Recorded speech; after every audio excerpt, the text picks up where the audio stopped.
चलो अब 2-3 मिनट का होल्ड ले लो, ठीक है, उसके बाद मैं स्टार्ट करूंगा, क्योंकि अभी जस्ट आप कुछ और पढ़ रहे थे। 9:56 हो रहे हैं।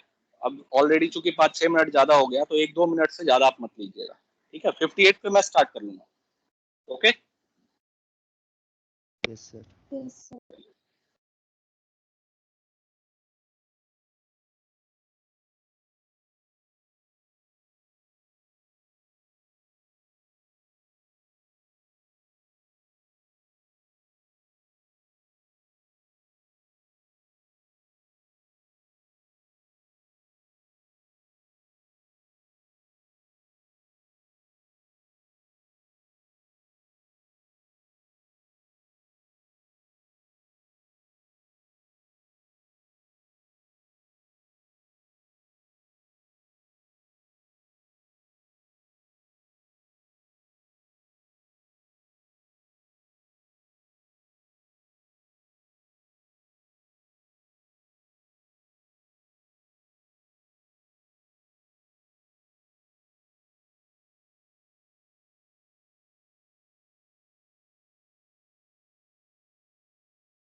ठीक है, स्टार्ट करें।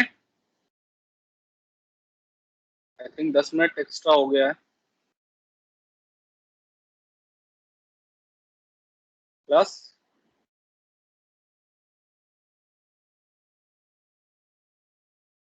Yes sir.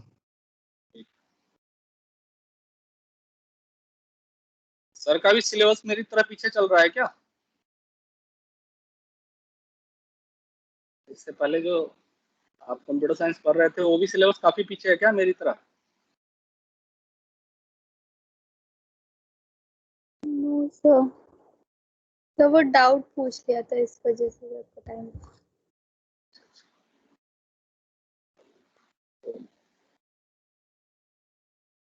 हमने कल देखा था कि हमारे जो यहाँ सप्लाई सिस्टम है, वो सप्लाई सिस्टम किस तरीके से काम करता है। तो 3 फेज हमारे यहाँ आते हैं, आर, वाई और बी, और एक हमारे यहाँ आता है न्यूट्रल। ये सब आपको मालूम होगा, कल मैंने डिस्कस कर लिया था। ये 3 फेज आते हैं, R, Y, B, and one is neutral, N. जो हमारे यहाँ कनेक्शन होता है वो किस तरीके से होता है, हमने डिस्कस कर लिया कि कोई एक फेज हम लेते हैं, आर फेज ले लिया, और एक न्यूट्रल लेते हैं, आर और न्यूट्रल के बीच में कनेक्शन कर दिया,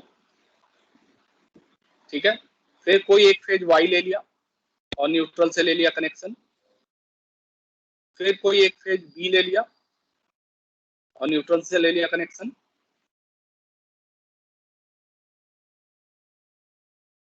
तो इस तरीके से जो टोटल रिक्वायरमेंट है हमारे पास फ्रिजेस की, ये है आर, वाई और बी, और एक है न्यूट्रल। मतलब 3 फेज 4 वायर सिस्टम इसको कहते हैं, 3 phase 4 wire system.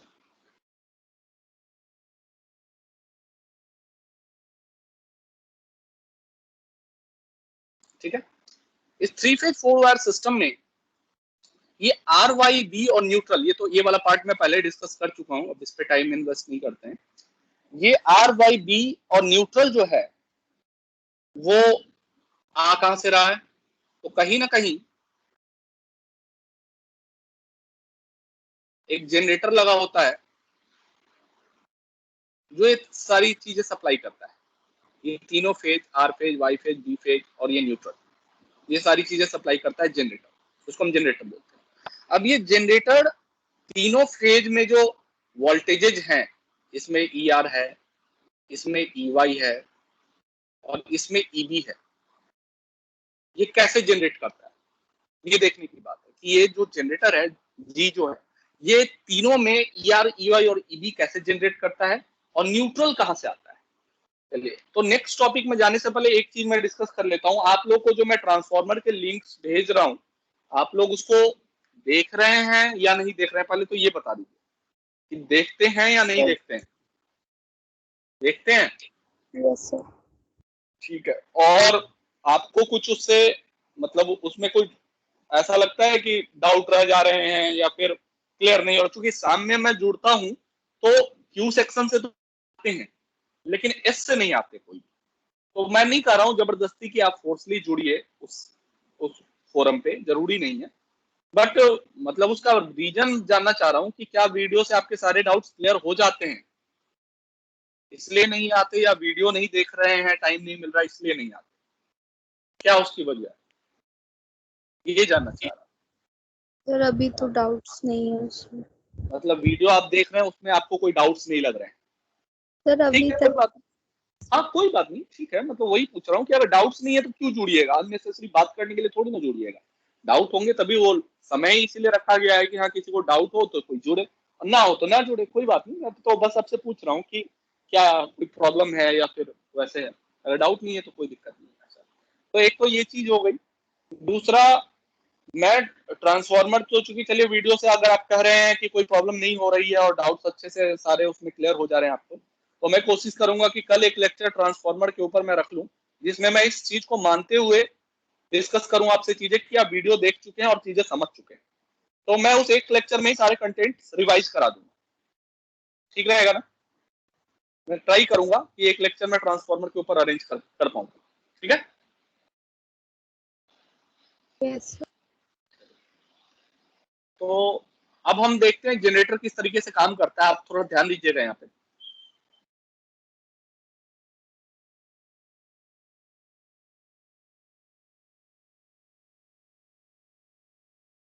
North pole है,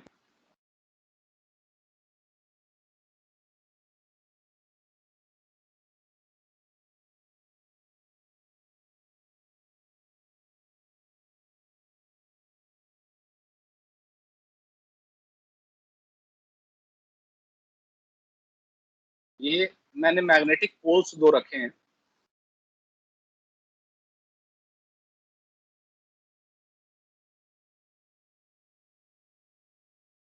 नॉर्थ पोल है, साउथ पोल है। नॉर्थ से साउथ के बीच में मैग्नेटिक फील्ड होता है, आप जानते हैं। मैं इसको दिखाना नहीं चाह रहा हूं, बस आप इस चीज को समझ लीजिए कि नॉर्थ और साउथ के बीच में मैग्नेटिक फील्ड है। इन दोनों पोल्स के बीच में मैं एक स्ट्रक्चर रख रहा हूं इस तरह का।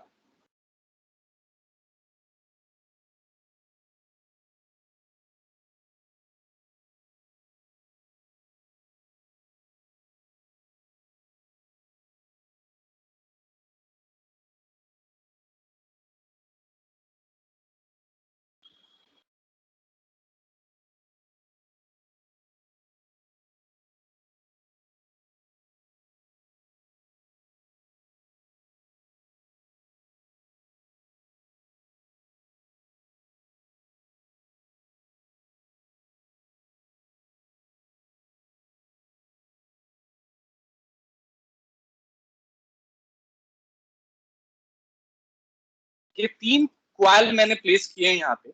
एक क्वाइल का मैं नाम दे रहा हूं आर, एक का नाम दे रहा हूं y और एक का नाम दे रहा हूं b। अच्छा, ये क्वाइल को आप इमेजिन कैसे करेंगे, क्या सोचेंगे इस क्वाइल को? तो आपने कभी पेन में स्प्रिंग देखा है ना, आप इस क्वाइल की जगह स्प्रिंग को इमेजिन कीजिए। आप इस क्वाइल की जगह पे स्प्रिंग को इमेजिन कीजिए कि 3 स्प्रिंग वहां लगे हुए हैं, स्प्रिंग। और स्प्रिंग का क्रॉस सेक्शनल एरिया इतना ज्यादा है कि उस स्प्रिंग के भीतर से एक इंसान भी गुजर सकता है। नॉर्मली आपके पेन में जो स्प्रिंग होता है, उसके स्प्रिंग के भीतर से एक रिफिल भर का जगह होता है, तो उसमें केवल एक रिफिल जा सके। लेकिन मैं ये कह रहा हूं कि आप इतना इनलार्ज स्प्रिंग को, इतने बड़े क्रॉस सेक्शनल एरिया के स्प्रिंग को कंसीडर कीजिए कि उसमें से एक इंसान जा सके, एक आदमी जा सके, मतलब वो रूम के साइज का स्प्रिंग हो, इतना बड़ा आप स्प्रिंग कंसीडर कीजिए। तो अगर ये 3 स्प्रिंग आर वाई बी, जिसको मैं क्वाइल कह रहा हूं या वाइंडिंग कह रहा हूं, ये 3 वाइंडिंग आर वाई बी जो है इस तरीके से कनेक्ट किए गए हैं, कितने डिग्री डिस्प्लेसमेंट पे? 120 डिग्री डिस्प्लेसमेंट पे 3 क्वाइल आर वाई बी, जिसको आप फिजिकली जो है स्प्रिंग की तरह मान सकते हैं, कंसीडर कर सकते हैं, ये कनेक्टेड है। अब चूंकि स्प्रिंग का साइज बहुत बड़ा है, एक रूम के साइज का स्प्रिंग है, तो क्या इसको रोटेट कराना इतना आसान होगा क्या? इस पूरे स्ट्रक्चर को अगर मैं कहूं कि ये वाला जो पॉइंट है जहां तीनों स्प्रिंग जुड़ रहे हैं, जिस पॉइंट पे, वहां से उसको रोटेट कराइए, उस पॉइंट पे कोई रॉड लगा लीजिए और उस रॉड के हेल्प से, उस लोहे के रॉड के हेल्प से, उस शाफ्ट के हेल्प से, उस पाइवोट पॉइंट पे उसको जोड़ के उसको रोटेट कराइए आप एंटी क्लॉकवाइज। तो क्या ऐसा करना संभव है, आसान है? तो संभव तो है, बट आसान नहीं है। क्योंकि ये आर वाई बी अगर छोटे क्वाइल्स होते, लाइट वेट होते, तो उसको घुमा देना पूरे स्ट्रक्चर को आसान होता। हम किसी रॉड से उसके पाइवोट पॉइंट पे जहां पे तीनों जुड़ रहे हैं उसको कनेक्ट करते और आसानी से उसको घुमा देते। रॉड को घुमाते तो तीनों स्ट्रक्चर घूमता, आर वाई बी घूमता। लेकिन चूंकि ये आर वाई बी क्वाइल जो है वो बहुत बड़े बड़े क्वाइल्स हैं, वो रूम के साइज के क्वाइल्स हैं, उसको घुमाने के लिए हमें प्राइम मूवर की रिक्वायरमेंट होती है। प्राइम मूवर मतलब टरबाइन, बड़े बड़े टरबाइंस की रिक्वायरमेंट होती है। तो उन बड़े बड़े टरबाइंस की हेल्प से जब हम इस आर वाई बी को घुमाते हैं, सपोज कीजिए कि एंटी क्लॉकवाइज हमने घुमाना चालू किया है, यहाँ इस जहां आर वाई बी जुड़ रहे हैं वहां पे हमने उस पॉइंट पे एक साफ्ट कनेक्ट किया और उस साफ्ट को मैंने एंटी क्लॉकवाइज डायरेक्शन में घुमाना शुरू किया, राइट? तो अब मुझे बताइए कि अब मैं थोड़ा सा दिखाना चाह रहा हूं, या नॉर्थ से मैग्नेटिक फील्ड निकल रहा है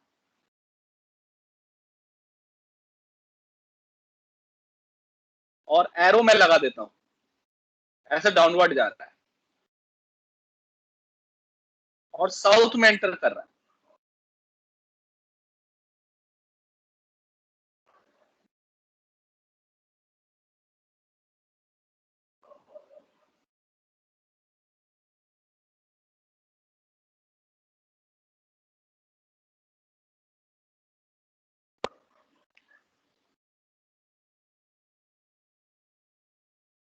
ठीक है,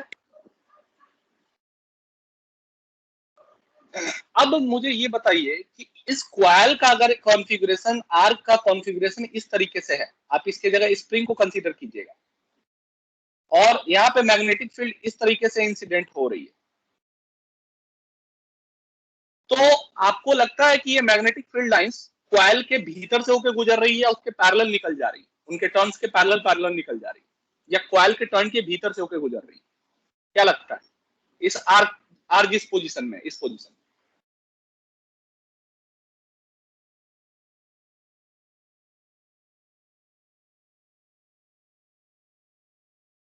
टर्न्स के पैरेलल है लाइन। टर्न्स के पैरेलल है।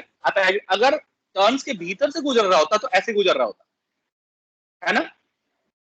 यस तभी टर्न्स के भीतर से, पेन में भी रिफिल डालते हैं तो रिफिल आप टर्न के भीतर से होकर डालते हैं, क्रॉस सेक्शन से होकर डालते हैं। तो इसमें अगर इस कॉन्फ़िगरेशन में है लाइन, इसका मतलब ये टर्न से होकर गुजर ही नहीं रहा, टर्न्स के पैरेलल होकर निकल जा रहा। एग्री? Yes sir. ठीक। तो इसका मतलब मैं इस चीज को मान के चलूं कि अगर आर क्वाइल इस पोजीशन में है तो इससे कोई फ्लक्स लिंक ही नहीं हो रहा। एग्री? कोई लिंक नहीं हो रहा, क्योंकि सारे टर्न्स, ये टर्न्स हैं, ऐसे ऐसे टर्न्स बने हुए हैं, ये टर्न से होके तो गुजर ही नहीं रहा, टर्न के भीतर से तो होके जा ही नहीं रहा, ये जा कैसे रहा है? तो इन टर्न के साइड बाय साइड पैरेलल बीच बगल बगल से निकल जा रहा है, यहां से निकल जा रहा है, मतलब क्वाइल से वो प्रॉपरली लिंक कर रहा है क्या मैग्नेटिक फील्ड? No sir.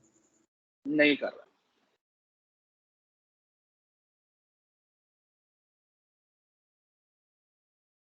तो इसका मतलब है कि आर के इस पोजीशन के लिए, ये एक्स एक्सिस वाला पोजीशन, इसको मैं 0 डिग्री पोजीशन मानता हूं। आर के इस पोजीशन में अब मैं निकालना चाह रहा हूं ईएमएफ का वेव फॉर्म, ईएमएफ को प्लॉट करना चाह रहा हूं टाइम के रिस्पेक्ट में, टी के रिस्पेक्ट में, ठीक है। तो अभी इस पोजीशन में ओमेगा टी के रिस्पेक्ट में, इस पोजीशन में 0 डिग्री पोजीशन है क्वाइल का, 0 डिग्री पे। अब अगर ये लेफ्ट, मतलब अगर पूरे स्ट्रक्चर को आर वाई बी को मैं एंटी क्लॉकवाइज रोटेट करता हूं, एंटी क्लॉकवाइज, अगर मैं इसको क्वाइल के एंड्स को, प्लीज म्यूट कर लीजिए, अगर मैं क्वाइल के एंड्स को दो नाम दे दूं, इसको दे दूं R1 और इसको दे दूं R2, इसको दे दूं Y1, इसको दे दूं Y2, V1, V2,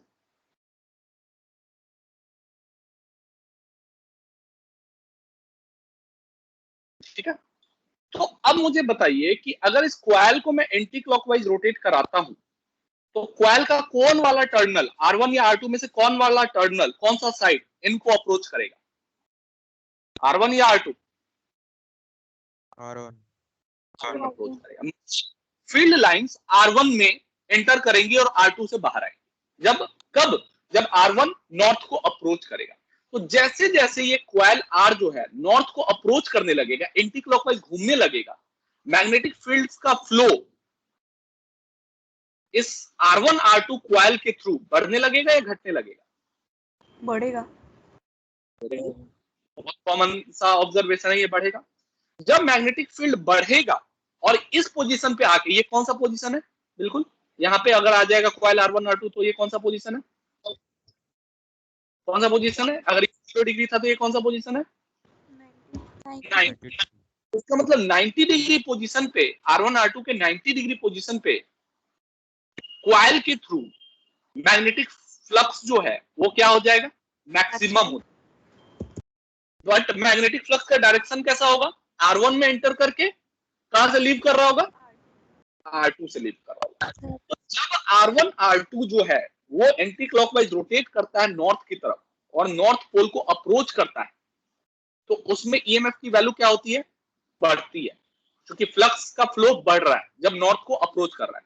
मैक्सिमम कहां हो जाएगी, जब बिल्कुल नॉर्थ के नीचे आ जाएगा, 90 डिग्री पोजीशन पे आ जाएगा। तो 90 डिग्री पोजीशन पे क्या हो गई, इस 5/2 पोजीशन पे क्या हो गई ईएमएफ की वैल्यू, मैक्सिमम ई नॉट हो गया, मैक्सिमम हो गया, ठीक है। उसके बाद अगर ये यहां से आगे जाएगा, मतलब 90 डिग्री पोजीशन से अगर ये क्वाइल 180 डिग्री पोजीशन की तरफ चलेगा, इस पोजीशन की तरफ चलेगा यहां से आगे, तो फिर फ्लक्स का फ्लो बढ़ेगा या घटेगा,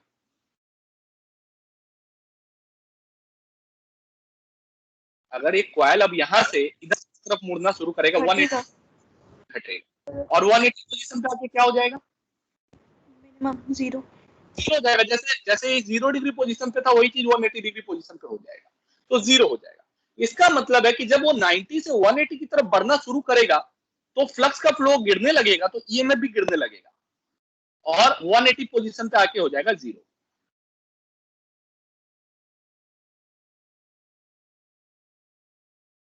ठीक है। अब इस पोजीशन के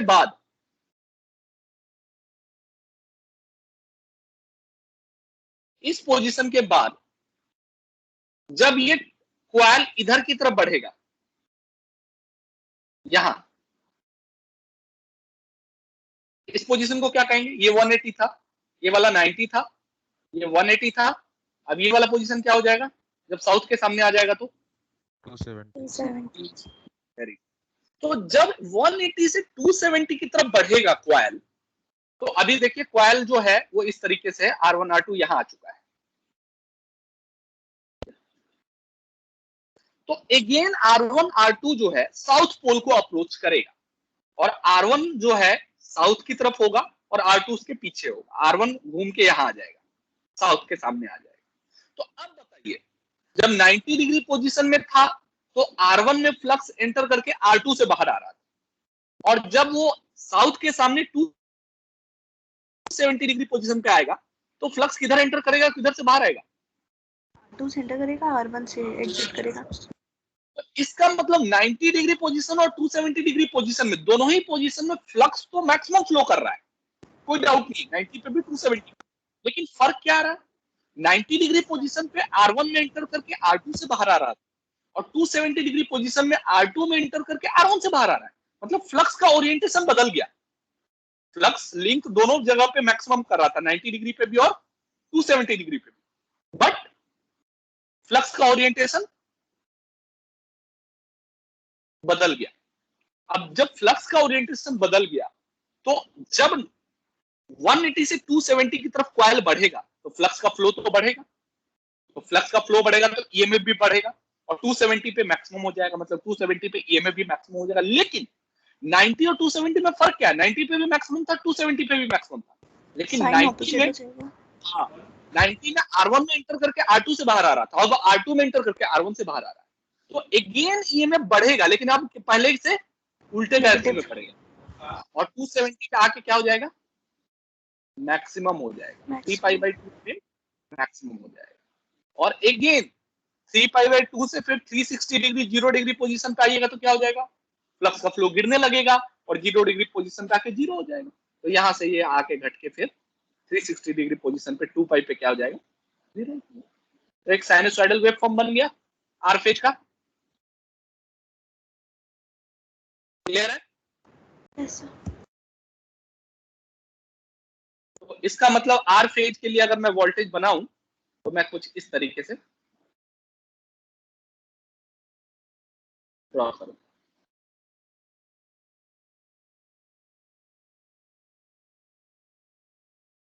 पाई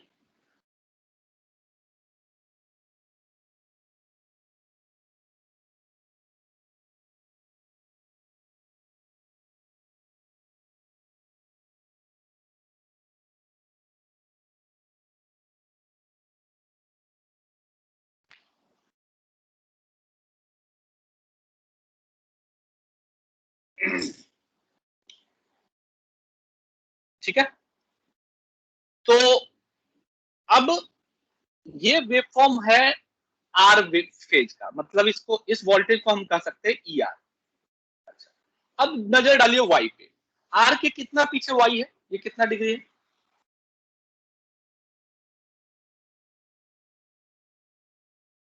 आर और वाई में कितना डिफरेंस है? आर के अगर मैं वाई कहूं तो वाई पीछे है आगे है, तो क्लॉकवाइज है, क्लॉकवाइज पीछे होता है, तो कितना पीछे है वाई? आर फेज के कितना पीछे है वाई? 120 डिग्री। आप बताइए, आर वाई बी तीनों एक दूसरे से जुड़े हुए हैं एक पॉइंट पे, ये पाइवोट पॉइंट है जहां तीनों एक दूसरे से जुड़े हुए हैं। तो जब आर घूमेगा तो क्या वाई और बी नहीं घूम रहा होगा? घूम रहा होगा, और उसी मैग्नेटिक फील्ड में घूम रहा होगा। और आर वाई बी तीनों कॉइल है, एक तरह की कॉइल है, एक तरह की ज्योमेट्री है, एक तरह की टर्न है, एक तरह का क्रॉस सेक्शनल एरिया है, सब कुछ एक तरह का है, और एक ही स्पीड से तीनों घूम रहा है। डिफरेंस सिर्फ इतना है कि वाई जो है आर के 120 डिग्री पीछे है, तो वाई में भी उसी तरीके से ईएमएफ जनरेट होगा। लेकिन फर्क कितना आएगा? आर के ईएमएफ और वाई के ईएमएफ में कितना का फेज डिफरेंस होगा? क्योंकि वाई 120 पीछे चल रहा है, तो कितना का फेज डिफरेंस होगा आर के ईएमएफ में और वाई के ईएमएफ में? 120। 120 एग्जैक्टली, 120 पीछे है तो 120 पीछे ही चलेगा। तो आर को हमने यहां से शुरू किया, ये है 0 डिग्री, तो वाई को कहां से शुरू करेंगे? 120 पीछे, ये है 90, तो 120 कहां होगा? समवेयर यहां होगा ना, 120 समवेयर यहां होगा। पीछे का मतलब होता है 0 से इधर चलना, आगे का मतलब होता है 0 से इधर एंटी क्लॉकवाइज चलना, मतलब लेफ्ट में चलना। तो पीछे चलेगा मतलब हमको इधर चलना है, 120 डिग्री पीछे करना है, मतलब इधर लेके आए। ये तो 90 डिग्री पोजीशन था, यहाँ पे आ रहा है 120, यही होगा ना ये पॉइंट। तो वाई फेज को अगर मैं बनाऊं तो यहां से ड्रॉ करूंगा, ER से 120 पीछे, तो ये हो गया Y।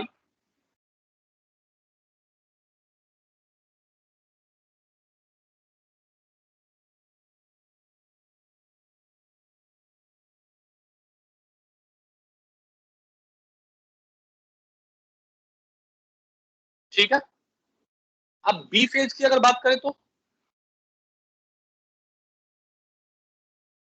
B फेज की बात करें तो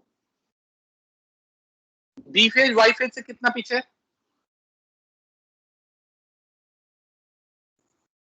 20 डिग्री। कितना पीछे? 120। 120। तो Y को मैंने यहां से शुरू किया है, तो Y के 120 से B शुरू को B को Y के 120 डिग्री बाद से शुरू करूंगा। करना चाहिए नहीं करना चाहिए? Yes sir. ठीक है, तो Y को मैंने यहां से शुरू किया तो 120 कहां होगा? Y के लिए 90 ये हो गया, और 90 से थोड़ा पीछे 120 होगा, मतलब ये पॉइंट समवेयर 120 होगा Y के लिए। ठीक मार्क किया मैंने? Yes sir. बताइए। Yes sir. तो अब मैं उस पॉइंट से B को शुरू करता हूं, यहां से।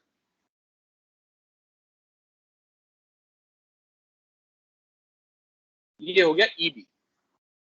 अब देखिए ये साफ नजर आ रहा है कि ER, EY और EB में 120 डिग्री का फेज डिफरेंस।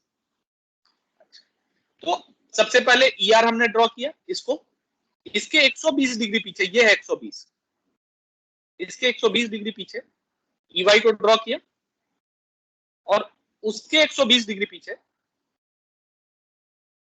EB को ड्रॉ किया।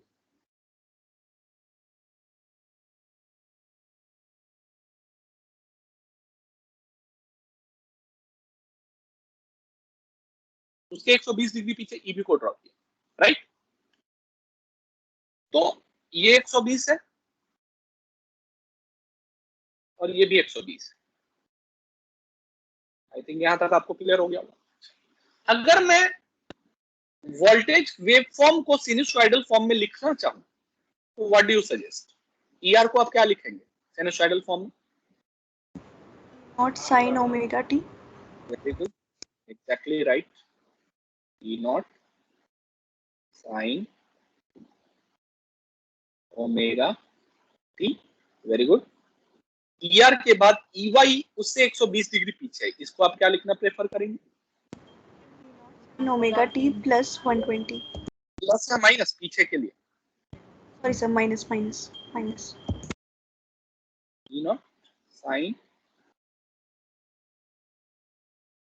Omega T minus 120।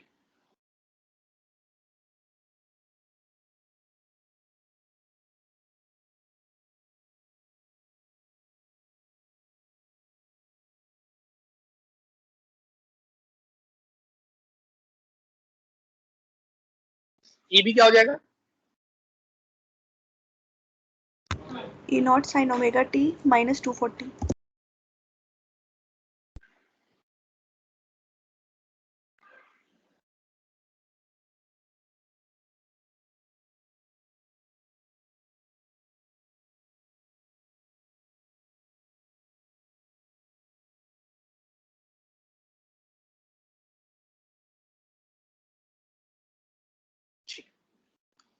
तो ये 3 वोल्टेज हो गए। अगर इसका फेजर में बनाऊं तो, अगर मैं चाहूं कि इसको फेजर में बनाऊं, तो अगर ER को मैं यहां बनाऊं, क्योंकि ER का फेज एंगल 0 है, रेफरेंस पे ले लेता हूं एक्स एक्सिस पे,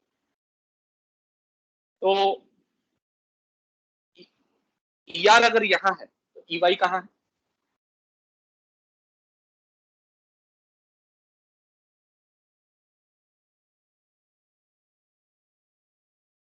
EY कहां बनाऊं बताइए ना? 120 पीछे EY कहां बनाऊं? पीछे में के लिए मैं इधर बनाऊं या इधर बनाऊं? इधर बनाऊं। सर नीचे 120 पीछे। आपको मालूम नहीं है, बता दीजिए।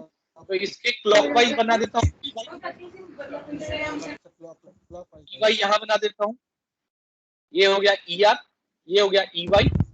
ER से EY है 120 पीछे, 120,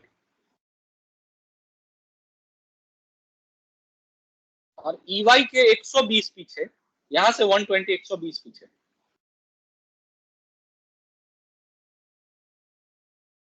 ईबी बनाओ।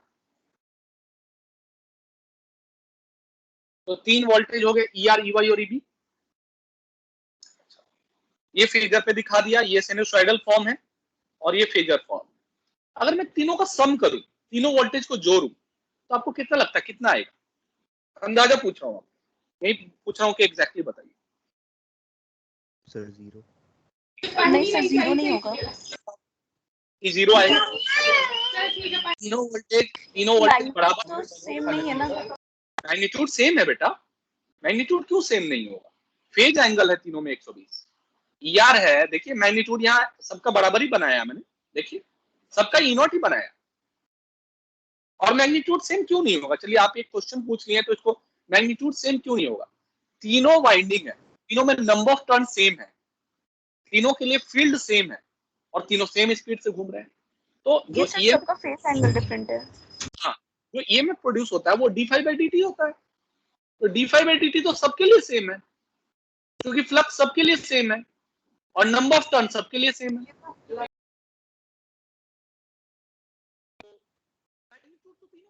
इसलिए तीनों को देखिए हमने सेम लेंथ से भी दिखाया है। केवल तीनों में डिफरेंस क्या है? 120 डिग्री का। ये 0 था, ये -120 हो गया, ये 240 हो गया, इतना ही डिफरेंस है। क्यों? ठीक है ना? तो सम 0 हो जाएगा। Yes sir.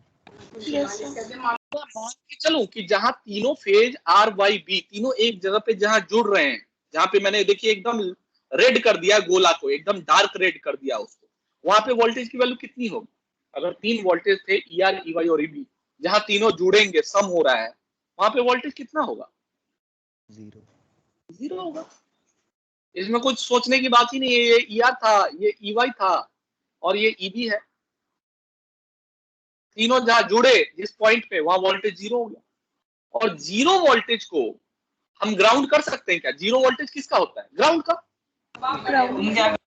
तो हम इसको, चूंकि इसका वोल्टेज 0 है, हम न्यूट्रल मानते हुए क्या इसको ग्राउंड कर सकते हैं? Yes sir. कर सकते हैं। आंसर है हाँ, चूंकि वो तो है ही न्यूट्रल, 0 है। ऑल्दो आर में एक वोल्टेज है ईआर, जो कि हजारों वोल्ट हो सकता है। वाई में एक वोल्टेज है ईबी, जो कि हजारों हो सकता है। वाई में है एक वोल्टेज ईवाई, जो कि हजारों हो सकता है। और वाई में है एक वोल्टेज ईबी, जो कि हजारों वोल्ट हो सकता है। लेकिन जहां तीनों का सम है,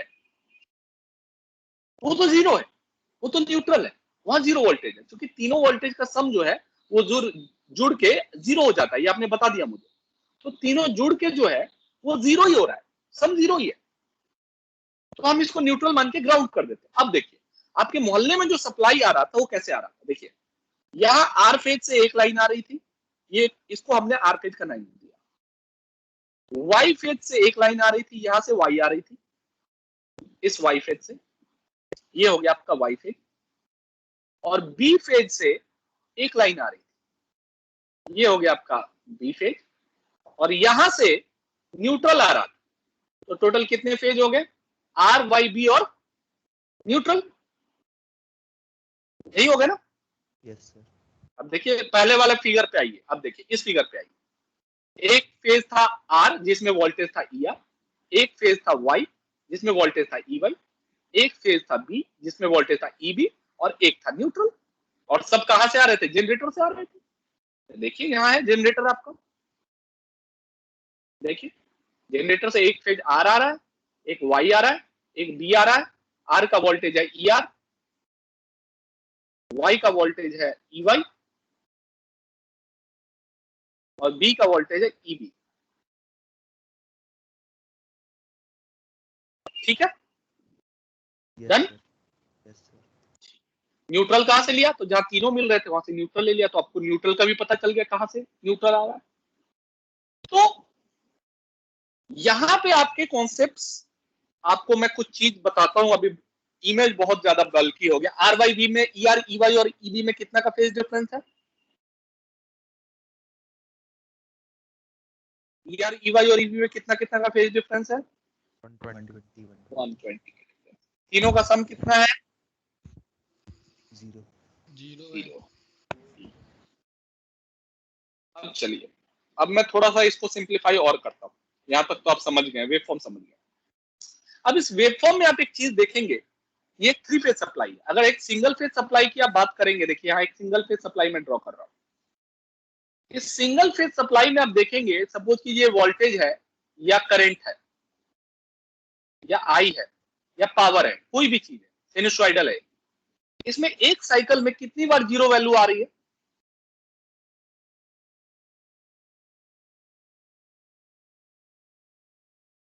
एक साइकिल में कितनी बार जीरो आ रही है? 3 बार आ रही है।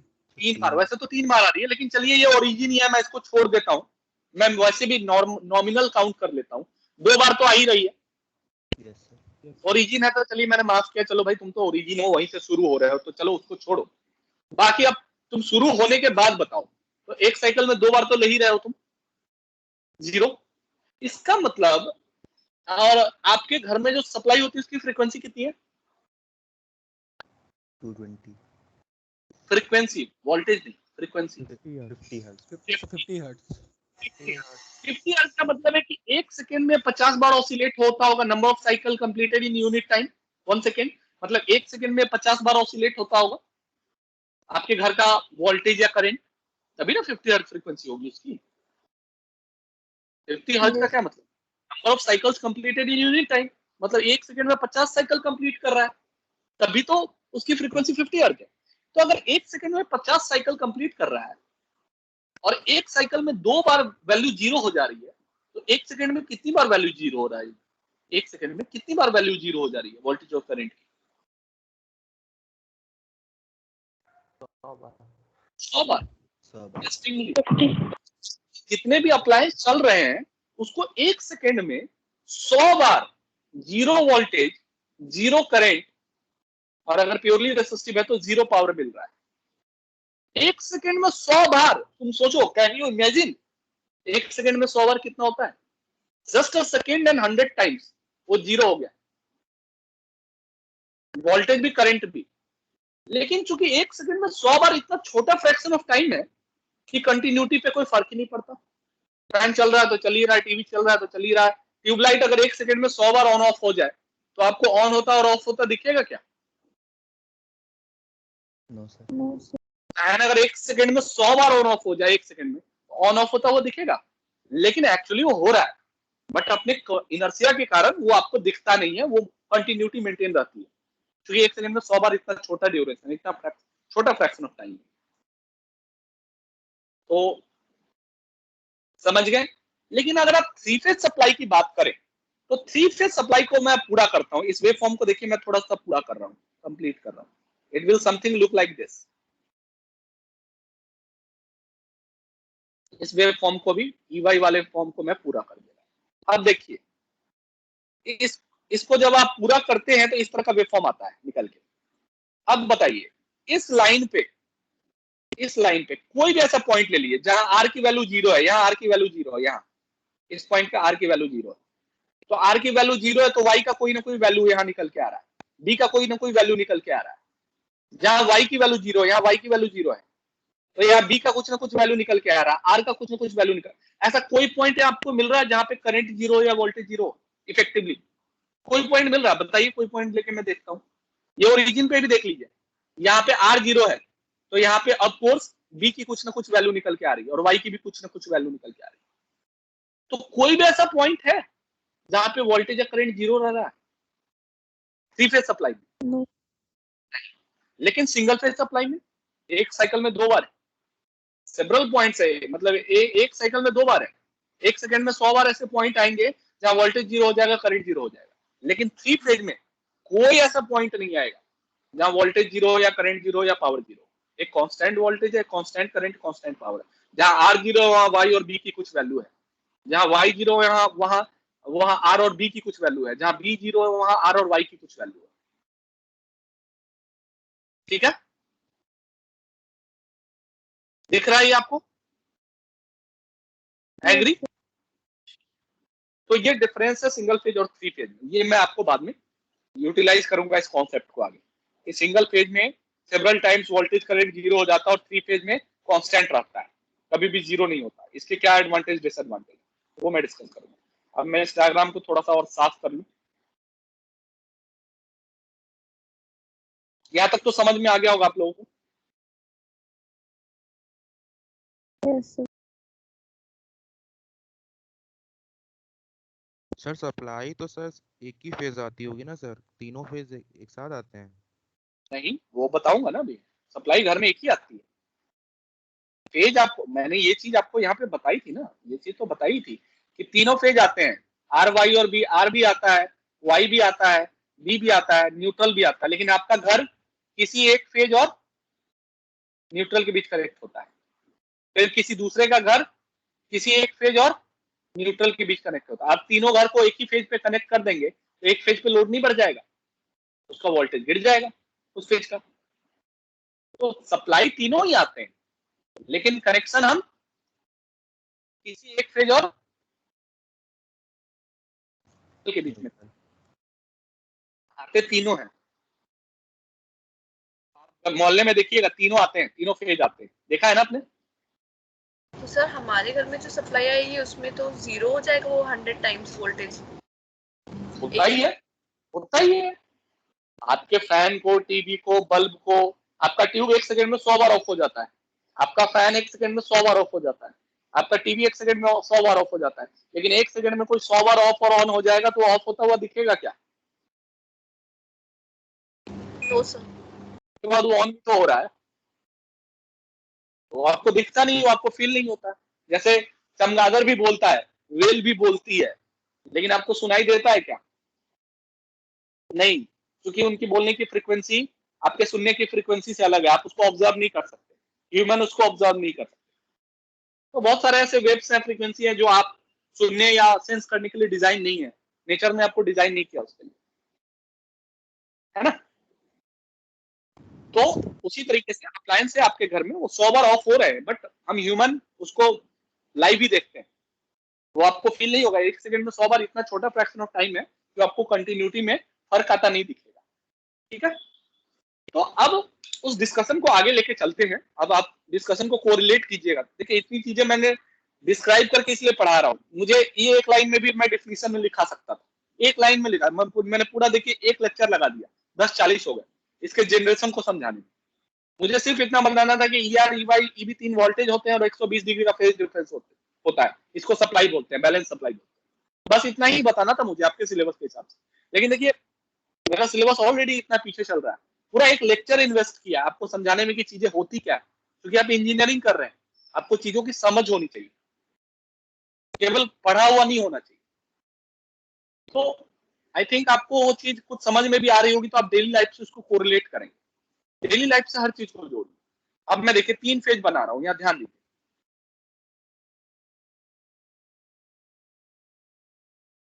ये आर फेज बना रहा हूं, ये वाई फेज बना रहा हूं,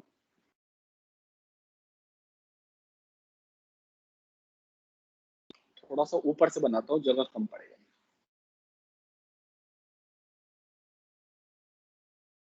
ये आर बना दिया, ये वाई बना दिया, और ये आर वाई बी के बीच का कितना का डिफरेंस होता है? 120 डिग्री। 120 ठीक बनाया ऑलमोस्ट, चलो बहुत बढ़िया तो नहीं बना होगा, लेकिन 120 डिग्री दिख तो रहा ही है। Yes sir. ये बी हो गया, ये तीनों फेज हो गए। आर में जो वोल्टेज प्रोड्यूस हुआ वो ई आर, क्यू प्रोड्यूस हुआ वो तो मैंने दिखाई दिया था रोटेट करा के। वाई में जो प्रोड्यूस हुआ वो ई वाई, और बी में जो प्रोड्यूस हुआ वो ई बी। ये 3 वोल्टेज हमने प्रोड्यूस कर लिए। अच्छा, आर से एक हमने लाइन ले लिया, जिसको मैं नाम दे रहा हूं आर फेज, ये आर फेज।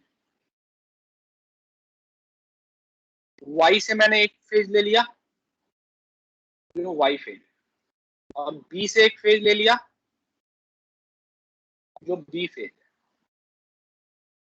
बीच में क्या होता है, जहां पे तीनों मिलते हैं उसको हम क्या कहते हैं? न्यूट्रल। क्योंकि उसको ग्राउंड भी कर रखा है, का पोटेंशियल 0 होता है। अब ये देखिए, ये आ गया, ये आपके मोहल्ले में आ चुका है। ये जनरेटर हजारों किलोमीटर दूर है ये जनरेटर, और इसने इस तरीके से बिजली आपके मोहल्ले में भेज दी आपके घरों तक। ये है जनरेटर आर वाई बी। यहाँ जी लिखता हूँ, ये है जनरेटर। इस जनरेटर ने RYB आपके मोहल्ले में भेज दी। अब मैं मानता हूं कि मोहल्ले का कोई घर PQR में घर मान लेता हूं, कोई घर P जो है वो एक R और न्यूट्रल के बीच में कनेक्टेड है, ये P घर कनेक्टेड। कोई घर Q जो है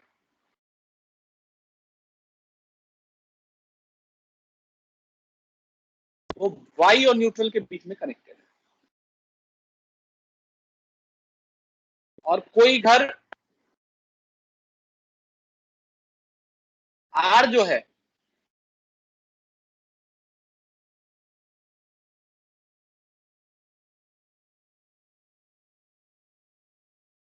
B और न्यूट्रल के बीच में कनेक्टेड है। तो ये तीन घर है P, Q और R। क्या तीनों को सप्लाई प्रॉपर मिल रही है RYB से? तीनों घर काम कर रहे हैं एकदम बढ़िया? Yes sir. सबको एक लाइव और न्यूट्रल मिला, यही आपके घर में होता है। एक लाइव आता तीनों है, RYB और न्यूट्रल चारों आता है, लेकिन घर किसी एक लाइव और न्यूट्रल के बीच में कनेक्ट होता है। हम चाहें तो P, Q और तीनों को R में कनेक्ट कर सकते थे। R और न्यूट्रल के बीच में P को भी कनेक्ट कर देते हैं, यहाँ Q को भी कनेक्ट कर देते और यहाँ R को भी कनेक्ट कर देते, यही कर देते। चाहते तो ऐसा भी कर सकते थे, लेकिन ऐसा करने से R का वोल्टेज गिर जाता और Y और B का बना रहता। क्या फायदा? हमारे पास तीन फेज इसीलिए दिया गया। तो अगर 300 घर होंगे तो तीनों फेज में कितने कितने घर कनेक्ट होंगे? 100। ये देखिए 100 घर यहाँ कनेक्ट होंगे, ये एक दूसरे के पैरेलल 100 होंगे, 100 यहाँ कनेक्ट होंगे और 100 यहाँ कनेक्ट, ऐसे करके 100 घर कनेक्ट हो जाएंगे तीनों फेज में। तो अभी तो मैं 3 को लेके चल रहा हूँ, 300 क्यों लूं, 3 को लेके चल रहा हूँ, तीनों फेज में 3 घर मैंने कनेक्ट कर दिए, तीनों घर बढ़िया काम कर रहे हैं, कोई दिक्कत नहीं। अब यहाँ पे कॉन्सेप्ट आता है, एक वर्ड आता है balance supply. What is balance supply? तो अगर तीनों वोल्टेज ER, EY और EB तीन वोल्टेज हैं, simply if ER is equal to EY is equal to EB, तीन वोल्टेज है और तीनों अगर मैग्नीट्यूड में इक्वल है, आपका आंसर है हाँ सर मैग्नीट्यूड में इक्वल है, और इक्वल फेज एंगल से डिस्प्लेसमेंट पे है, 120 डिग्री के डिस्प्लेसमेंट पे है। तो ER, EY और EB अगर मैग्नीट्यूड में इक्वल है और 120 डिग्री का फेज डिफरेंस है, तो हम इसको बैलेंस सप्लाई बोलते हैं। क्या बोलते हैं?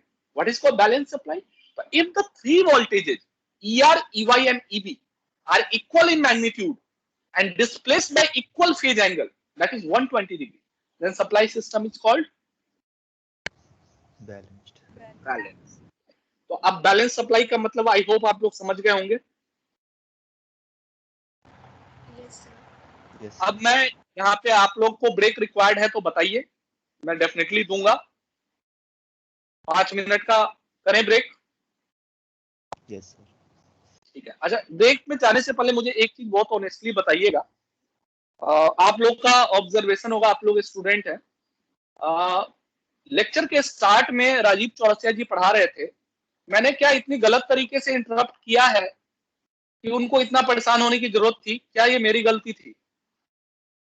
No sir. मैंने 5 मिनट बाद पोलाइटली इंटरप्ट किया है कि सर टाइम हो गया है, और मेरा इंटेंशन नहीं था कि आप लीव कर दीजिए। मुझे भी मालूम है कि लेक्चर की क्या डिग्निटी है, आप किसी बच्चे को एक प्रॉब्लम बता रहे हैं, मैं नहीं कहूंगा कि आप उसको बीच में छोड़ दीजिए। मेरा सिर्फ इतना इंटेंशन था कि सर कई बार पढ़ाते हुए मैं भी भूल जाता हूँ कि टाइम ओवर हो चुका होता है, तो मैंने उनका बस ध्यान दिलाया कि सर टाइम हो गया। तो क्या ये गलत था? जो वो ज्यादा परेशान हो गए मुझे लगता है। No sir. मुझे चूंकि हो सकता है मेरी गलती हो, आप लोग ऑडियंस है, आप सुन रहे हैं, आप बेटर हैं उस चीज को जज करने, इसलिए मैंने आपसे पूछा है कि मुझे लग रहा था कि शायद मेरी गलती हो गई, मैंने कुछ ज्यादा गलत कर दिया हो। तो चूंकि मैंने बहुत पोलाइटली, और मेरा इंटेंशन ये नहीं था कि उनको डिस्टर्ब कर दिया जाए या उनको लीव करने को कह दिया जाए, मेरा सिर्फ ये था कि सर थोड़ा आप टाइम हो सकता है भूल गए हो, ये मेरा ध्यान दिलाना था बस। फिर भी पता नहीं उनको क्यों बुरा लगा, इतना मुझे नहीं मालूम है, तो उन्होंने इतना साइट कर दिया कि मैंने कभी आपको, ऑफ कोर्स उनका बड़प्पन है, उन्होंने कभी नहीं टोका मुझे, ये उनका ग्रेटनेस है, मैं अप्रिशिएट करता हूँ। बट मैंने मैंने भी ऐसा कुछ नहीं कहा कि उनको परेशान होने की जरूरत थी। चलिए ठीक है, कोई बात नहीं, ओके। चलिए मैं लीव करते हैं, हम 10:50 में मिले। Yes sir. Yes sir. चलिए ओके, थैंक यू।